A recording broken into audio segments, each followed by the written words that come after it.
Hey guys, so I get questions all the time on what are my favorite horror books, so I thought I would do a whole collective video of my favorite horror that are non-movie things, so like video games, podcasts, books. A majority of me being a horror fan comes from watching horror movies. That's my favorite type of horror, but I do obviously like a good horror book. I'm not a huge reader, so don't judge my picks too harshly. I haven't read everything and every horror book there is. You know, if you pass through, you're going on camera. So I guess we're going on camera. So before we get into all the books, video games, and podcasts that I like that are horror themed, I just want to thank our sponsor for today's video, Shudder. Shudder, of course, is a premium streaming service of all things horror, thriller, suspense. So on Shudder, you can stream all of their horror classics, exclusive content, and Shudder originals for $5.99 a month or $56.99 per year. It's all completely ad-free, and you can stream it on your Xbox One, Amazon Fire TV, Roku, and Google Chromecast. Personally, my boyfriend and I love to throw on the live TV option when we just can't decide on what to watch or pick a movie. We just see what Shudder is playing currently, like what they're streaming live, and we've discovered some really cool movies that way. Also, I know I keep mentioning it every time I'm sponsored by Shudder, but the new Creepshow series, guys, it is so good. I'm so excited about it. So I would sign up for Shudder just for that alone because it is on point. So if you go to shudder.com and use my code POSSESSED30, you will get a free 30-day trial. So now let's get into, what are we gonna start with? Books. Let's start with books. So I've mentioned many times on my channel that my favorite book of all time is Stephen King's The Girl Who Loved Tom Gordon. Yes, I have a paperback and a hardcover. This is my second version of paperback because the other one fell apart. I've just read it so many times. I think that this one is really one of my favorite one because it is so sentimental to me. It's one of the first books I ever read from Stephen King. Pet Sematary was actually my first book that I read from him. This was my second, and obviously after Pet Sematary I was hooked on some Stephen King. I just feel like this is one that is not that disturbing, but it's set in the woods, so obviously I'm going to be a little biased because I love anything set in the woods, camping, nature, anything like that, and then you add in horror elements and it's like perfect. So The Girl Who Loved Tom Gordon follows a 9-year-old girl, and she becomes lost from her mother and brother while they're on the Appalachian Trail, the hiking trail, which it is one of my dreams to go there just because this is set there. Anyway, she wanders off a little bit too far when she has to pee and gets lost, and she kind of has to figure out on her own how to get out of this giant forest and obviously ration her food, and you know, she slowly starts to unravel, and for a 9-year-old that's like really intense. I'm not sure if they're going to cast a 9-year-old in the movie adaptation of this book. I'm really nervous for that movie, to be honest, because it is my favorite Stephen King book. So with Stephen King adaptations, it's really hit or miss for me, and I'm just hoping that one is a hit. As far as other Stephen King works that I love, I promise I have one other thing besides Stephen King books, but I'm just gonna share with you my favorite Stephen King books because he's my favorite author. He's one of my idols, and I know that's very generic, but he has been one of my idols since I was 13, 14, something like that. So I used to write letters to him, okay? So, I mean, never sent him, but I would write to him. You know, like when you journal and you like write Dear Diary, it'd be to Stephen King. So besides The Girl Who Loved Tom Gordon, my favorite thing that Stephen King does is short fiction. I just think that he is a fantastic short story writer, and that's personally what I write. I don't write that often. It's been a few years. I've written in this past year, but nothing like substantial storytelling, like full, complete short story, nothing like that. But I used to write a lot of short fiction back in the day, high school, early college, like a lot. I have a whole box full of printed manuscripts. But I admire his storytelling for short fiction specifically. That is my favorite thing that he does.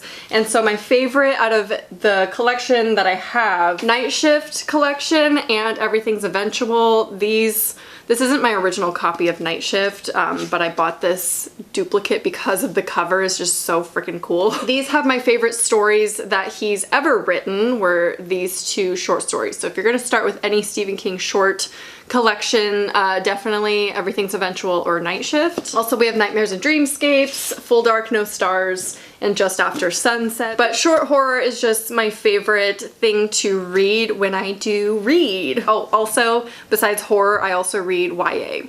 That's my favorite genre besides horror. And then my last book recommendation is going to be Scream Queen by Ido von Belcom.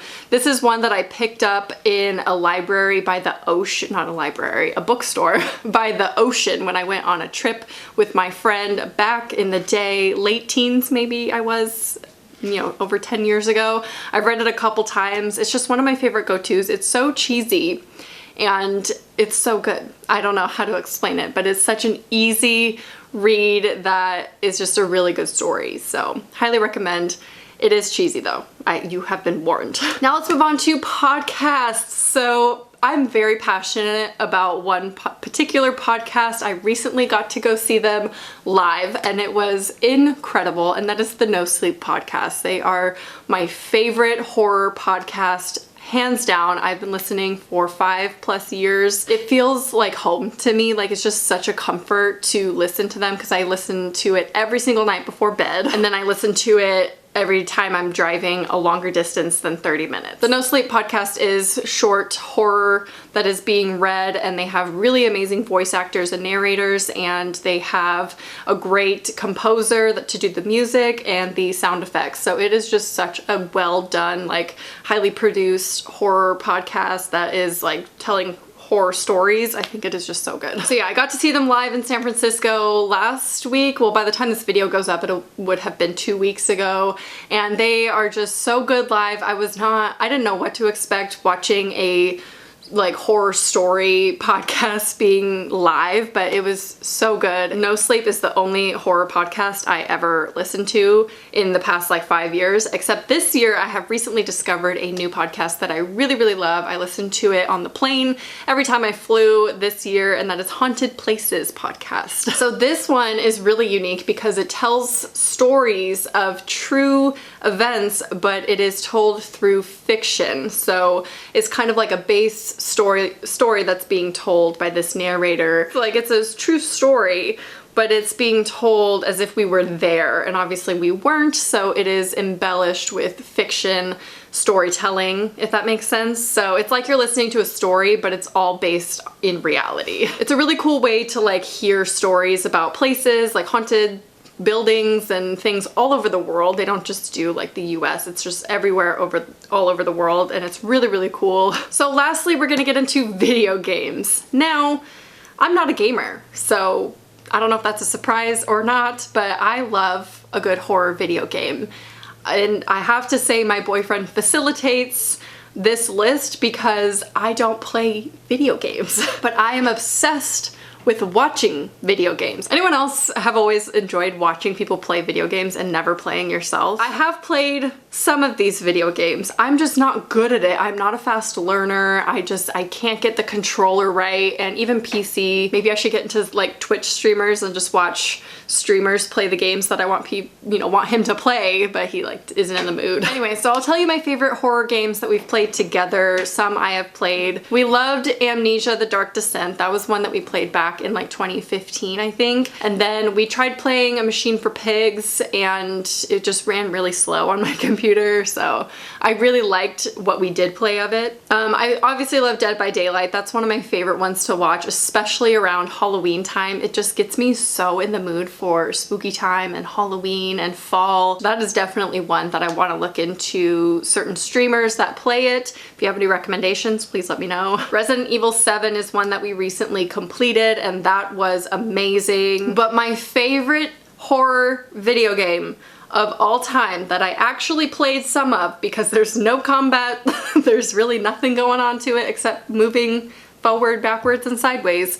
Layers of Fear. Oh my god. It is the most beautiful video game I have ever seen. We just started playing Layers of Fear 2. I took so many videos when we would play it because it was so freaking beautiful. If I could create horror visuals, that is the game that I would create. Something like that, whether it be in movie form, short form, video game, I don't know, but it is so cool looking and so beautiful, and I love Layers of Fear. I didn't play all of it, and I definitely didn't play most of it, but I did play some of it, so I can say that I really enjoyed that game. I prefer not to play video games typically if we're gonna do a video game, just because I'm so bad at it and it's so frustrating for me to play. But I am glad I played a little bit of Layers of Fear, and I am playing Layers of Fear 2, so. And I say playing, it's basically a visual walkthrough. Anyway, so I hope that gives you a little peek into other horror things that I enjoy besides movies and TV shows, and hopefully you took something away from this and took some of my recommendations. And I would love for you to share your favorite podcasts, books, video games, everything horror related that's not movies down in the comments. Let's all chat and get some new recommendations that's outside horror movies. Anyway, make sure you check out Shudder.com and take advantage of my code POSSESSED30 for a free 30-day trial, and I hope you enjoyed this video. I'll talk to you soon. Bye.